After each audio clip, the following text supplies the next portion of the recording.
তব কথামৃতং তপ্ত জীবনং কবিভিরীতং কলমশাপহম শ্রবণমঙ্গলম শ্রীমদাততম ভুবি গৃণন্তি যে ভুরিদা জনঃ। কলিকাতায় শ্রী ঈশ্বরচন্দ্র বিদ্যাসাগরের সঙ্গে শ্রী রামকৃষ্ণের মিলন। প্রথম পরিচ্ছেদ, বিদ্যাসাগরের বাটী। আজ শনিবার 21শে শ্রাবণের কৃষ্ণা ষষ্ঠী তিথি, 5ই আগস্ট 1882 খ্রিস্টাব্দ। বেলা 4টা বাজিবে। ঠাকুর শ্রীরামকৃষ্ণ কলিকাতার রাজপথ দিয়া থিকা গাড়ি করিয়া বাদুর বাগানের দিকে আসিতেছেন। সঙ্গে ভবনাথ, হাজরা ও মাস্টার। বিদ্যাসাগরের বাড়ি যাইবেন। ঠাকুরের জন্মভূমি হুগলি জেলার অন্তপাতি কামারপুকুর গ্রাম। এই গ্রামটি বিদ্যাসাগরের জন্মভূমি বীরসিংহ নামক গ্রামের নিকটবর্তী। ঠাকুর শ্রীরামকৃষ্ণ বাল্যকাল হইতে বিদ্যাসাগরের দয়ার কথা শুনিয়া আসিতেছেন।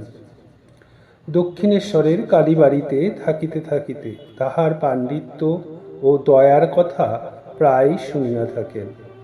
মাস্টার বিদ্যাসাগরের স্কুলে অধ্যাপনা করেন শুনিয়া তাহাকে বলিয়াছিলেন, আমাকে বিদ্যাসাগরের কাছে কি লইয়া যাইবে? আমার দেখিবার বড় সাধ হয়। মাস্টার বিদ্যাসাগরকে সেই কথা বলিলেন।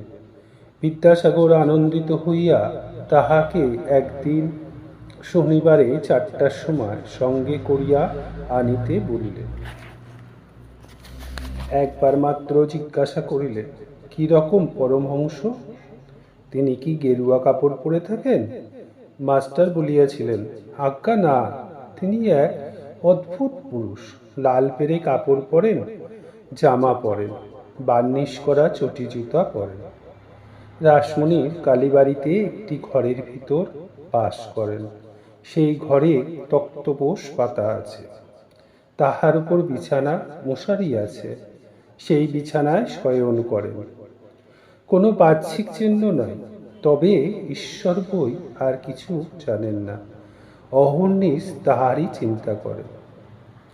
গাড়ি দক্ষিণেশ্বরের কালীবাড়ি হইতে ছাড়িয়াছে। পোল পার হইয়া শ্যামবাজার হইয়া ক্রমে আমহা স্ট্রিটে আসিয়াছে। ভক্তেরা বলিতেছেন, এইবার বাদুর বাগানের কাছে আসিয়াছে। ঠাকুর বালকের ন্যায় আনন্দে গল্প করিতে করিতে আসিতেছেন। আমহা স্ট্রিটে আসিয়া হঠাৎ তাহার ভাবান্তর হইল, যেন ঈশ্বর আবেশ হইবার উপক্রম।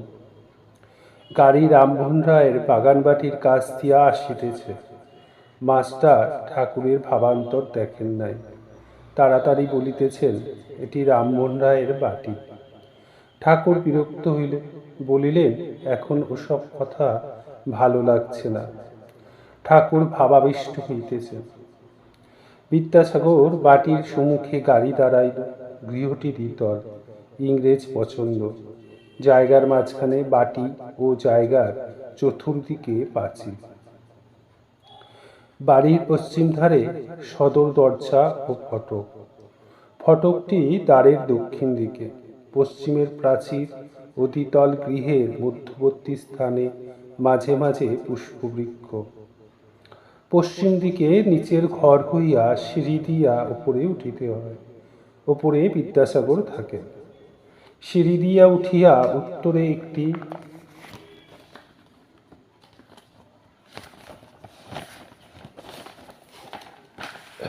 কামরা, তাহার পূর্ব দিকে হলঘর। হলের দক্ষিণ পূর্ব ঘরে বিদ্যাসাগর শয়ন করেন। ঠিক দক্ষিণে আরেকটি কামরা আছে। এই কটি কামরা বহুমূল্য পুস্তক পরিপূর্ণ। দেয়ালের কাছে সারি সারি অনেকগুলি পুস্তকাধারে অতি সুন্দর রূপে বাঁধানো বইগুলি সাজানো আছে। হলঘরের পূর্ব সীমান্তে টেবিল ও চেয়ার আছে। বিদ্যাসাগর যখন বসিয়া কাজ করেন, তখন সেইখানে তিনি পশ্চিমাস্য হইয়া বসেন। যাহারা দেখাশোনা করিতে আসেন, তাহারাও টেবিলের চতুর্দিকে চেয়ারে উপবিষ্ট হন। টেবিলের উপর লিখিবার সামগ্রী, কাগজ, কলম, দোয়াত, ব্লটিং, অনেকগুলি চিঠিপত্র। বাঁধানো হিসেবপত্রের খাতা, দু চারখানি বিদ্যাসাগরের পাঠ্যপুস্তক রহিয়াছে, দেখিতে পাওয়া যায়। ওই কাষ্টাসনের ঠিক দক্ষিণের কামরাতে খাট বিছানা আছে, সেইখানেই ইনি শয়ন করেন। টেবিলের উপর যে পত্রগুলি চাপা রহিয়াছে, তাহাতে কি লেখা রহিয়াছে? কোনো বিধবা হয়তো লিখিয়াছে, আমার অপগণ্ড শিশু অনাথ, দেখিবার কেহ নাই, আপনাকে দেখিতে হইবে। কেহ লিখিয়াছেন, আপনি খরমাতার চলিয়া গিয়েছিলেন, তাই আমার মাসভাড়া ঠিক সময় পাই নাই, বড় কষ্ট হইয়াছে। কোনো গরিব লিখিয়াছে, আপনার স্কুলে ফ্রি ভর্তি হইয়াছি, কিন্তু আমার বই কিনিবার ক্ষমতা নাই। কেহ লিখিয়াছেন, আমার পরিবারবর্গ খেতে পাচ্ছে না, আমাকে একটি চাকরি করিয়া দিতে হইবে। তার স্কুলের কোনো শিক্ষক লিখিয়াছেন, আমার ভগিনী বিধবা হইয়াছে, তাহার সমস্ত ভার আমাকে লইতে হইয়াছে, এ বেতনে আমার চলে না। হয়তো কেহ বিলাত হইতে লিখিয়াছেন, আমি এখানে বিপদগ্রস্ত, আপনি দিনের বন্ধু, কিছু টাকা পাঠিয়া আসন্ন বিপদ হইতে আমাকে রক্ষা করুন।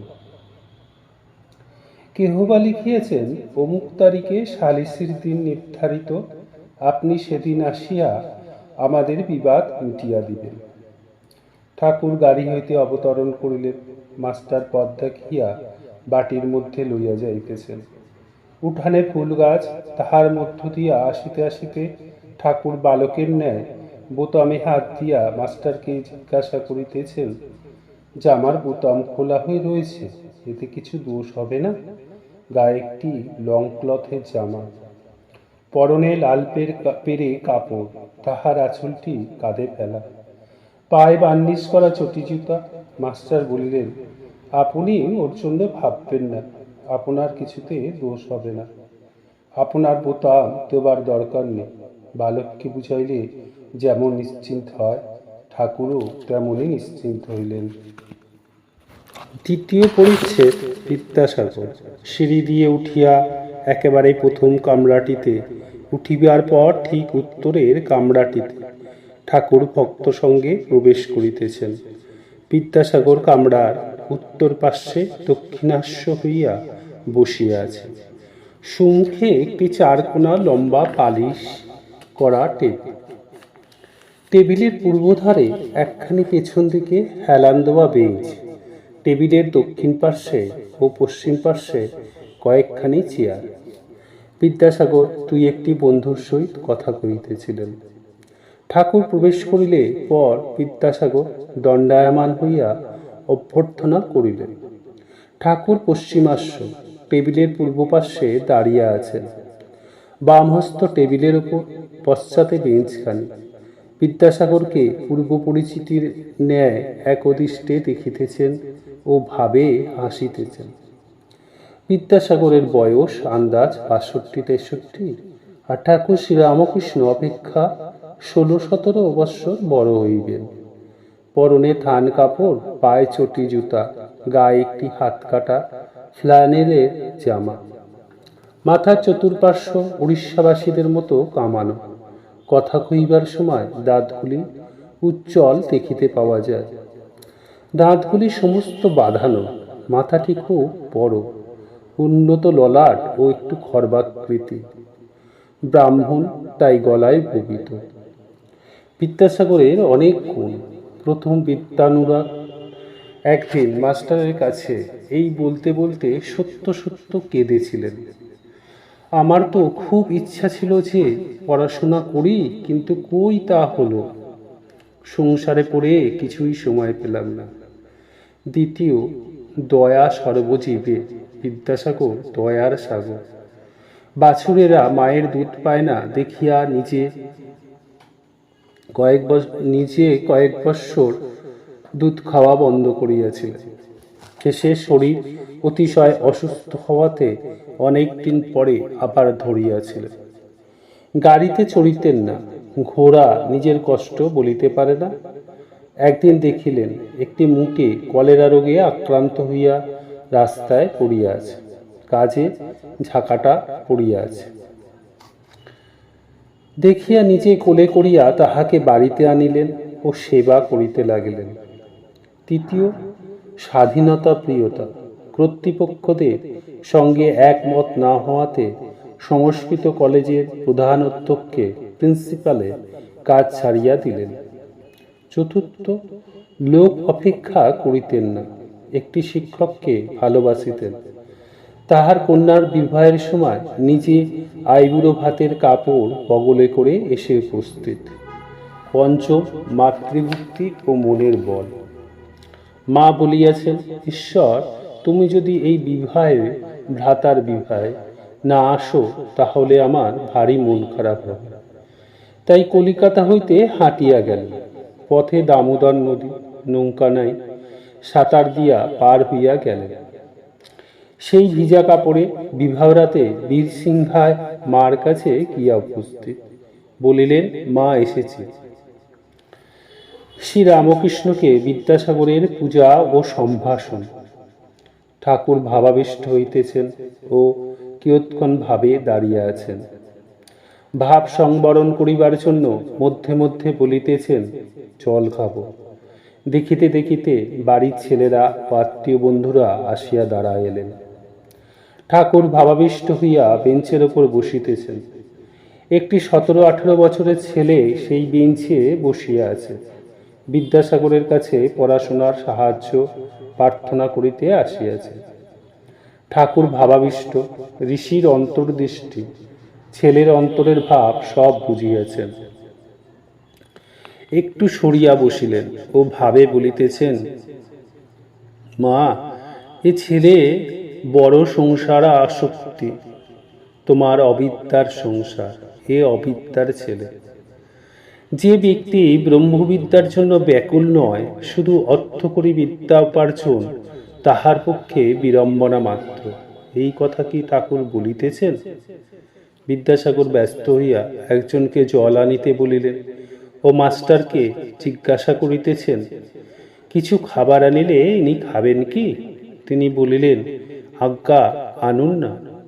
বিদ্যাসাগর ব্যস্ত হইয়া ভিতরে গিয়া কতগুলি মিঠিয়া আনিলেন, বলিলেন, এগুলি বর্ধমান থেকে এসেছে, ঠাকুরকে কিছু খাইতে দেওয়া হইল। হাজরা ও ভবনত কিছু পাইলেন। মাস্টারকে দিতে আসিলে পর বিদ্যাসাগর বলিলেন, ও ঘরের ছেলে, ওর জন্য আটকাচ্ছে না। ঠাকুর একটি ভক্ত ছেলের কথা বিদ্যাসাগরকে বলিতেছে। সে ছোকরাটি এখানে ঠাকুরের সম্মুখে বসেছিল। ঠাকুর বলিলেন, এই ছেলেটি বেশ সৎ, আর অন্তঃসার যেমন ফল্গু নদী, উপরে বালি, একটু খুললেই ভিতরে জল বইছে দেখা যায়। মিষ্টি মুখের পর ঠাকুর সহাস্যে বিদ্যাসাগরের সঙ্গে কথা কহিতেছেন। দেখিতে দেখিতে এক ঘর লোক হইয়াছে, কেহ উপবিষ্ট, কেহ দাঁড়িয়া। শ্রী রামকৃষ্ণ, আজ সাগরে এসে মিললাম।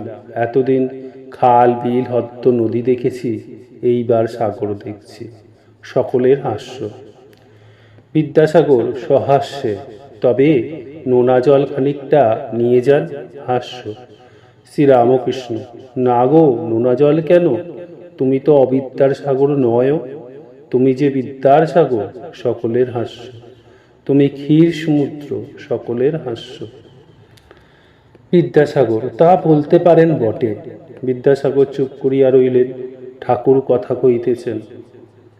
বিদ্যাসাগরের সাত্ত্বিক কর্ম, তুমিও সিদ্ধ পুরুষ, তোমার কর্ম সাত্ত্বিক কর্ম। সত্যের রজ, সত্যগুণ থেকে দয়া হয়। দয়ার জন্য যে কর্ম করা যায় সে রাজসিক কর্ম বটে, কিন্তু এ রজগুণ, সত্যের রজগুণ। এতে দোষ নাই। সুখদেবাদি লোকশিক্ষার জন্য দয়া রেখেছিলেন, ঈশ্বর বিষয় শিক্ষা দিবার জন্য। তুমি বিদ্যাদান, অন্নদান করছো, এও ভালো। নিষ্কাম করতে পারলেই এতে ভগবান লাভ হয়। কেউ করে নামের জন্য, পুণ্যের জন্য, তাদের কর্ম নিষ্কাম নয়। আর সিদ্ধ তো তুমি আছোই। বিদ্যাসাগর, মহাশয়, কেমন করে?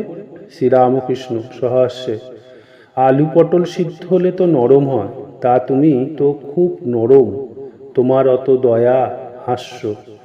বিদ্যাসাগর সহাস্যে, কলাই বাটা সিদ্ধ তো শক্তই হয়, সকলের হাস্য।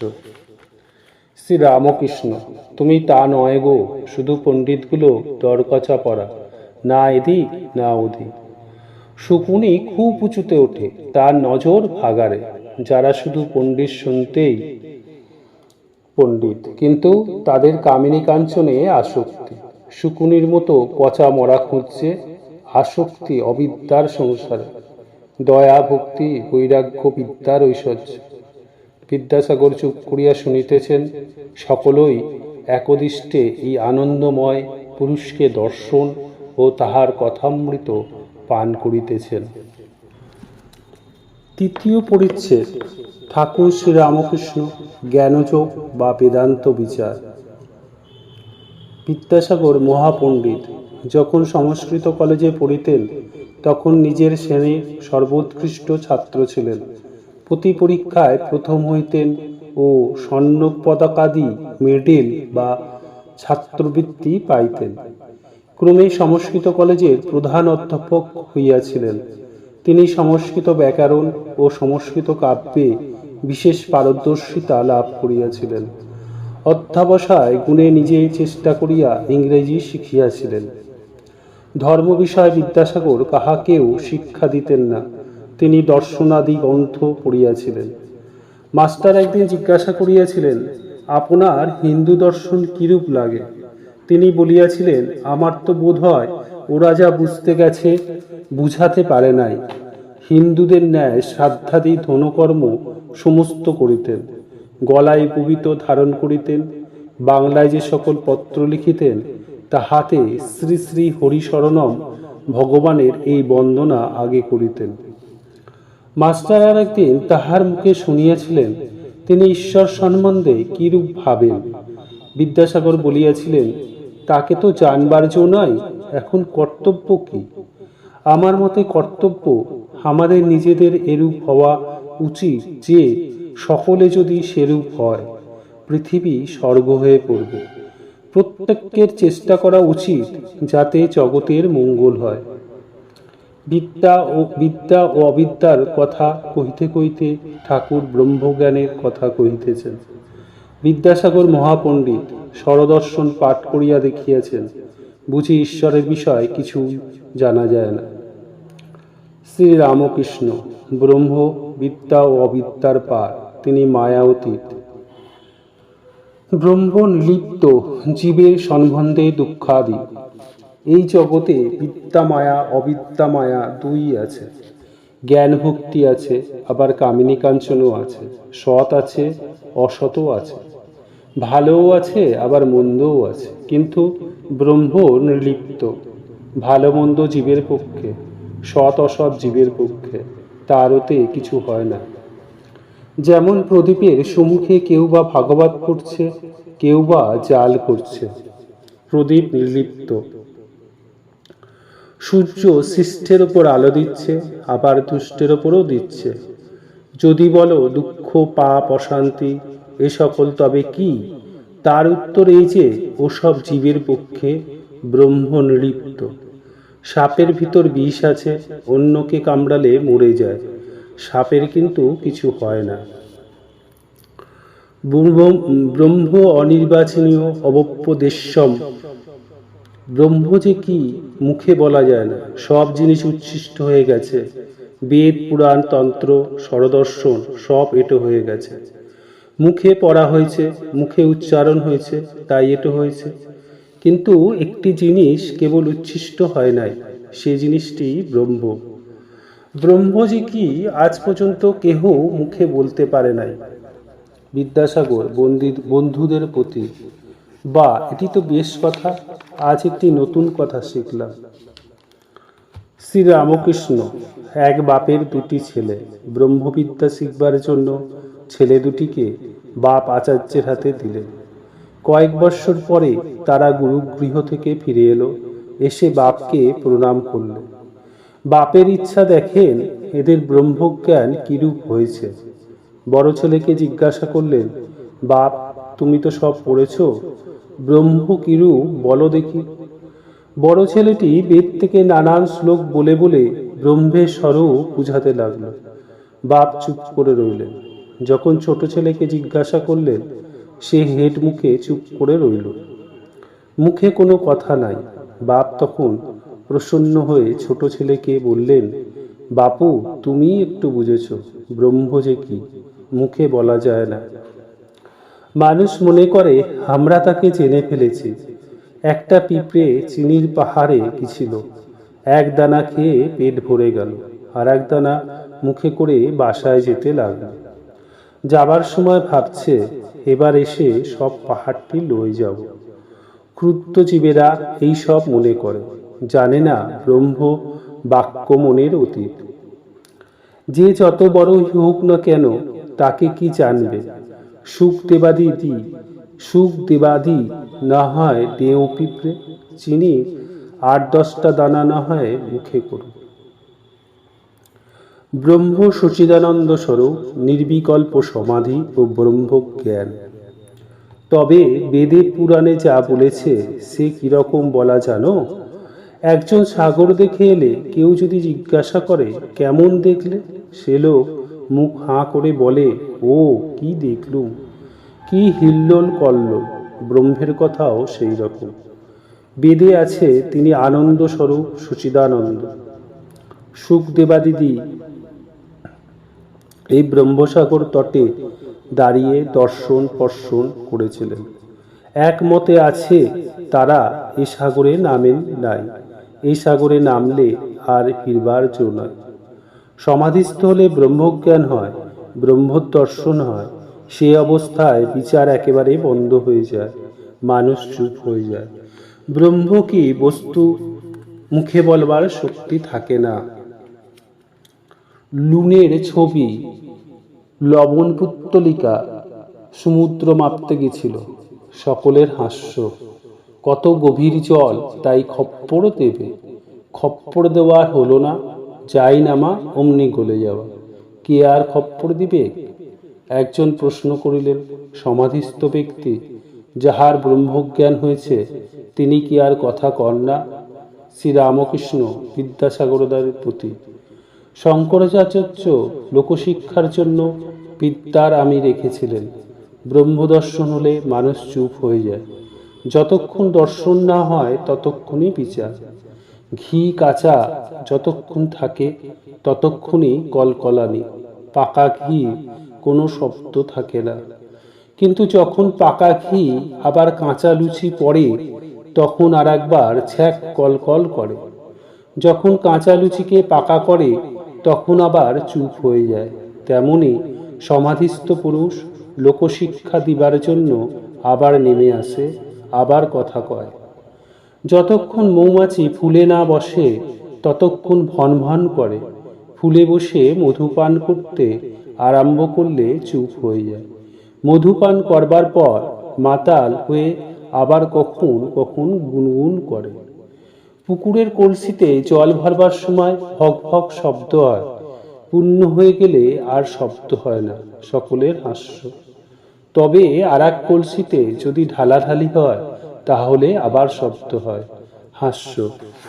চতুর্থ পরিচ্ছেদ, জ্ঞান ও বিজ্ঞান, অদ্বৈতবাদ, বিশিষ্ট দ্বৈতবাদ ও দ্বৈতবাদ, এই তিনের সমন্বয়। শ্রীরামকৃষ্ণ, ঋষিদের ব্রহ্মজ্ঞান হয়েছিল। বিষয় বুদ্ধির লেশমাত্র থাকলে এই ব্রহ্মজ্ঞান হয় না। ঋষিরা কত খাটত। সকালবেলা আশ্রম থেকে চলে যেত, একলা সমস্ত দিন ধ্যান চিন্তা করত। রাতে আশ্রমে ফিরে এসে কিছু ফলমূল খেত। দেখা শোনা ছোঁয়া এসবের বিষয় থেকে মনকে আলাদা রাখত। তবে ব্রহ্মকে বোধে বোধ করত। কলিতে অন্নগ্রত প্রাণ, দেহবুদ্ধি চায় না। এই অবস্থায় শুভং বলা ভালো নয়। সবই করা যাচ্ছে, আবার আমি ব্রহ্ম বলা ঠিক নয়।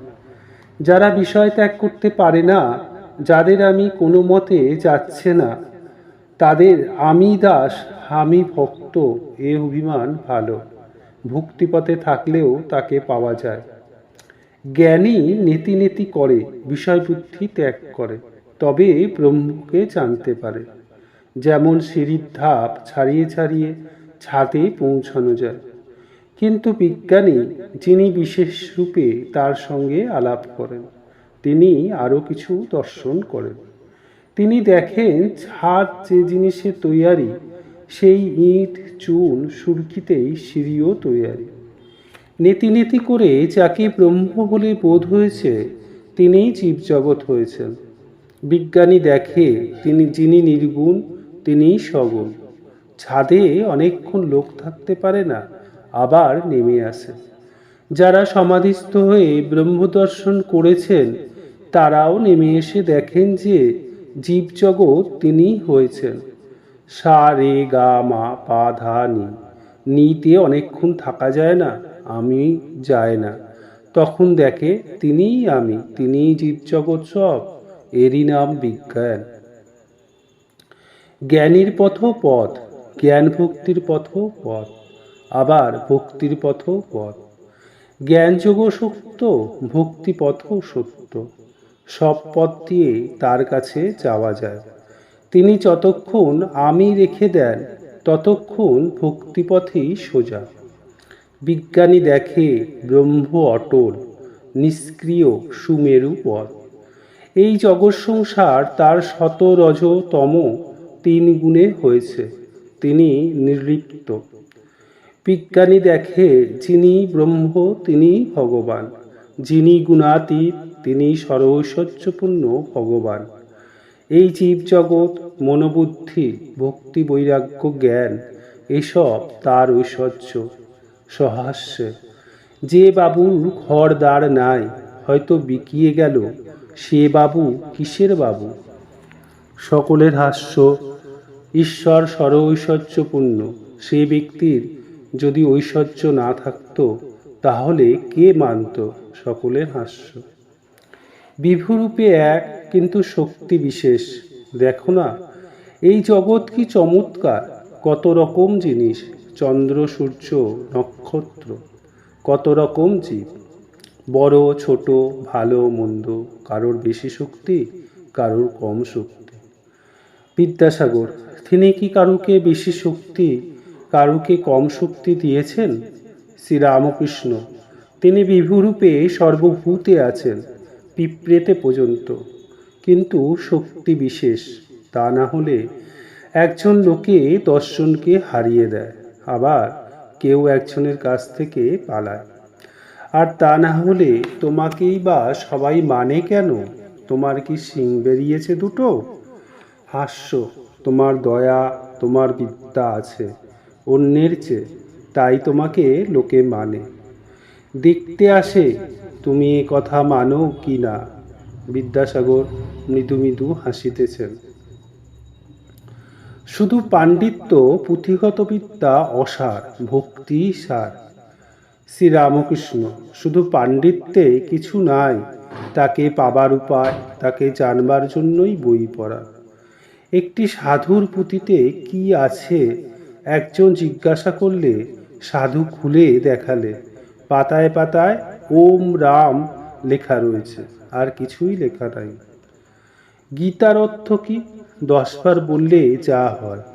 গীতা গীতা 10 বার বলতে গেলে ত্যাগী ত্যাগী হয়ে যায়। গীতায় এই শিক্ষা, হে জীব, সব ত্যাগ করে ভগবানকে লাভ করবার চেষ্টা করো।